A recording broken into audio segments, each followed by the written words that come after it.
As much as we all compete, when you come together, whether it's the board, the executive committee, anything that has to do with our industry as a whole, it's amazing to me that these people can, put their egos aside and put that competition aside and do what's right for the organization.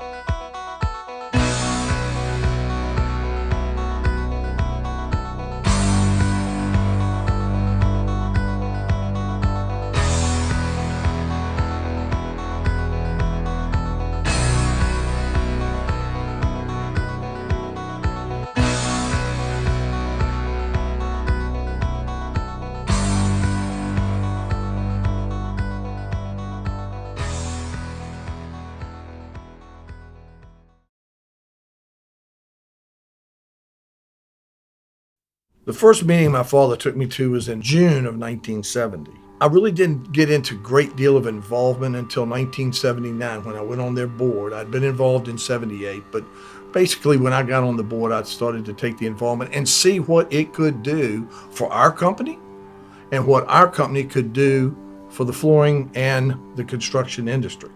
Every human being, whether you live in Virginia or not, you need 5 basic necessities: water, food, education, health, and shelter. And to me, Home Builders Association of Richmond provides that 5th necessity, which is shelter. Their main objective is to make sure that there's affordable housing for Virginians that want to live in this area. And I think they do a good job of doing that. HBAR's purpose is to serve, of course, our members. So those are builders and all aspects that go into the residential construction industry. But it really serves anyone who owns or lives in a house. It's about making homeownership affordable and that American dream of having your own space to make your own, in whatever form or fashion, achievable. If you make a living in this industry, in the construction industry, in the real estate industry in Richmond, Virginia, and you're not a member of HBAR, you're doing a huge disservice, to your own profession. There's no other organization that is going to support your business the way that HBAR does. There's no one else that is talking to elected officials, county staff, suppliers, vendors. There's no other organization or association that is purely dedicated to benefiting our industry.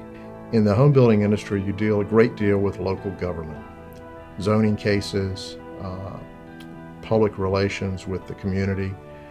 So as a group, we've got more ability to go to local officials and talk to them about our needs, and also things to keep local government from impeding the ability of our industry to provide homes that the market wants. Based on a study that Governor McAuliffe did in 2015, we provide over $28 billion of revenue to the Commonwealth and create over 350,000 jobs. And that's currently our industry. If you compare our industry today to where it was in 2003 and 2004, statewide, we're only building about half the homes that we built then. So we've got an industry that's at 50% capacity, creating over 350,000 jobs and creating $28.1 billion of revenue to the state, which is the 6th largest industry in the state. If we could get back to full capacity, we would be the 3rd largest industry in the state. Look, the Home Builders Association is an important piece to the construction industry. And that's where I think most people miss the boat. We have to gather as a group, as a construction industry, to improve our industry. And we all have to remember that the ultimate person is the customer, who is the homeowner. And we all have to strive to make that homeowner happy. And if we can make the homeowner happy, then we're going to make our politicians listen more and more to us every day. The core of what we do is really, helping protect our industry.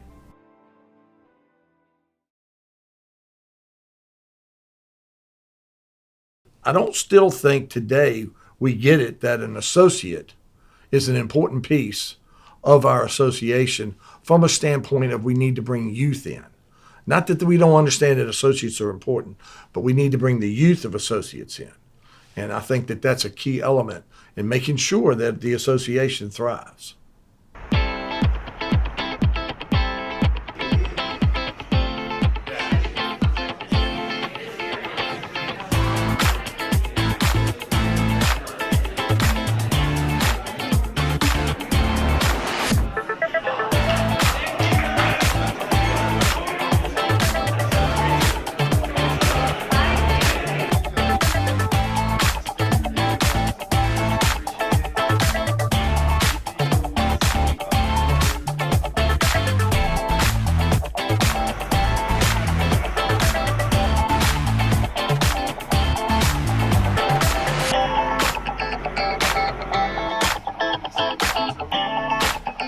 To build these professional relationships that then become personal relationships, that wouldn't be possible without the involvement of HBAR, an organization that brings people together, and puts you in a room with people that otherwise you may never know.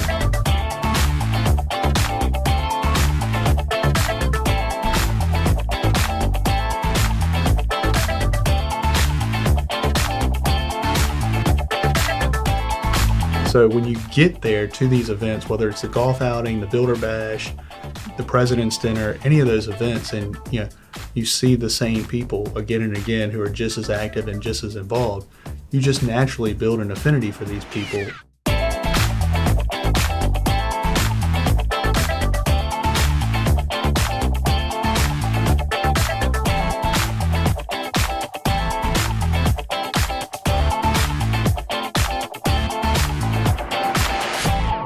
What you put in, you get out. And HBAR has a lot of opportunities.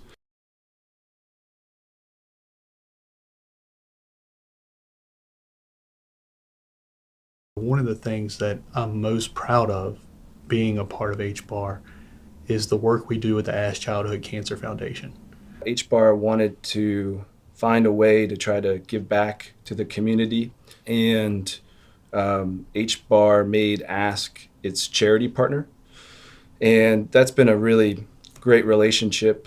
Our members consistently answer the bell to provide not only financial assistance but physical goods and services to help children in our community that are very sick. Those partnerships epitomize the spirit of HBAR. It's not just about building homes, it's about building the community. My son has been through a whole lot. We have all been through a whole lot. I'm trying to get a little teary-eyed. I don't want to get teary-eyed.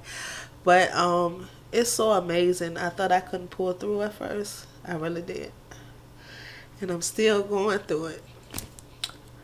But he's an awesome child. And I'm so glad that it's over with now. And we still can, I just can't wait till he get older. And we can look back on this and say, you remember when you used to do this, or you used to take that, or But I'm so proud of him. I'm sorry.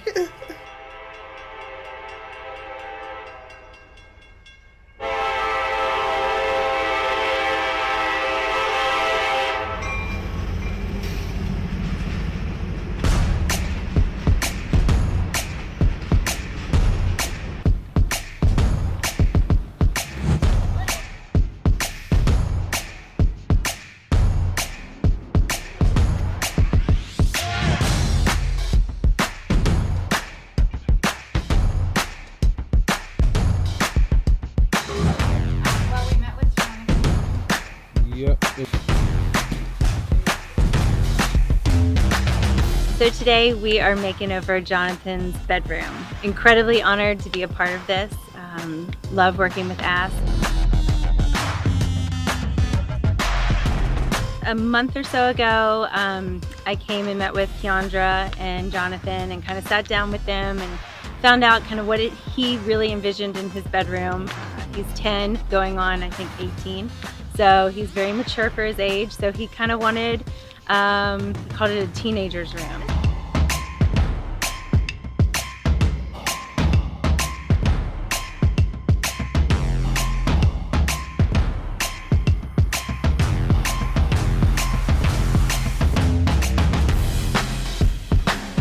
This has been such an amazing experience. I can absolutely say that we would definitely do this again. I would love to work with Ask More and anything else where we can get involved in helping other people. We are always game for. I wouldn't have never thought that Jonathan could get sick. I mean, it was everything was going normal, no problems at all. He was just like a normal child. One day he came home from soccer practice and he kept on saying, they say he fell. And I'm like, are you okay? He was like, my leg hurts. So I'm like, okay. So when we get into bed at night, he couldn't sleep with his legs straight down. He had to keep them up that was making him feel comfortable. When we walk for a long period of time, he have to stop. He gets tired. So I took him to the hospital the first time, to MCV, and they couldn't find nothing wrong with him. They sent me back home. I wanted second opinion. I went to Chippenham Hospital. They still couldn't find nothing wrong. And I said, I just have to get him checked out today. I'm just have to take him again. So we went back for a third time, and he still couldn't put his legs down all the way. So they put him in a CAT scan to see, but they have to sedate him because his legs can go down. The next morning we went through and the nurse had me sitting there. I was just waiting. I was like, something don't feel right. He was in there so long, it just felt like it started getting light and it get dark. I'm like, wait a minute, something is wrong with Jonathan. They came back and she was like, we're gonna have to do emergency surgery. And I'm like, oh my gosh. They said they found a tumor on his spine, growing on his spine. And I just couldn't believe it. They told me that Jonathan had to learn how to walk all over again. He had to go for rehabilitation. I had to leave my home. I had to leave my job.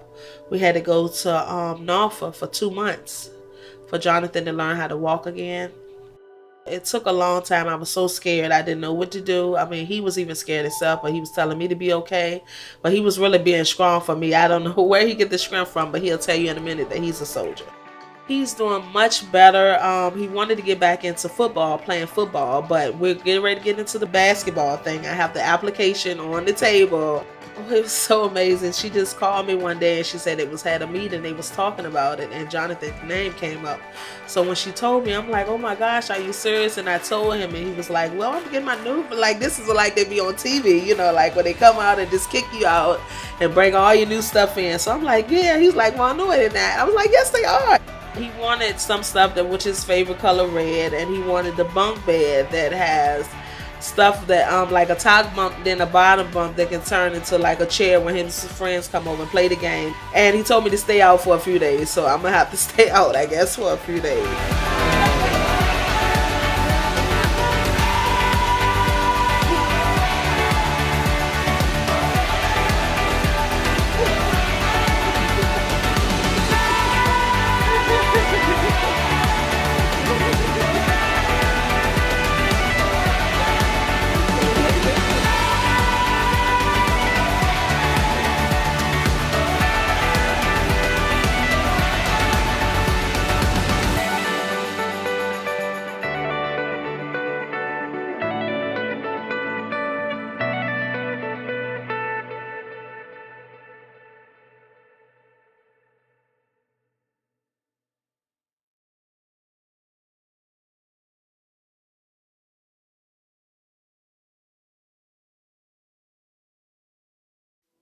I think this is an exciting time in the Home Building Association of Richmond.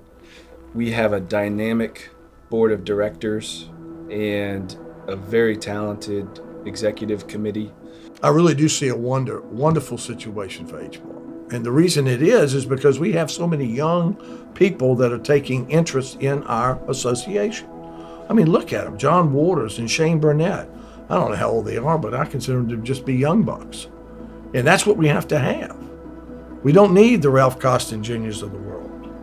I've yet to talk to one of these young men that their heart is not there to make it a better association. You make a better association, they as builders are better, our associates are better. You're seeing different faces being involved in the home building community. And that's anywhere from a framer to a carpenter, a plumber, or even the land acquisition guys and gals. So that's changing, and I think that's pretty amazing. So as we continue to build more homes, who's going to build them? The leadership's got to look at that so we can find ways to get people in some VOTEC schools and learn the carpentry skills, learn to be an HVAC technician, learn to be an electrician, want to own your own electrical company, want to build your own HVAC company. And I think we've got a great young group of leaders and a great mix on our board of associates, builder members, old and new board members. So we're poised very well for the future. And when we hit the bumpy roads, whenever they come again, I think our leadership will be ready for it. What HBAR leaders are doing is in fact disruptive in this kind of industry because they're thinking in different ways and trying different methods to deliver value.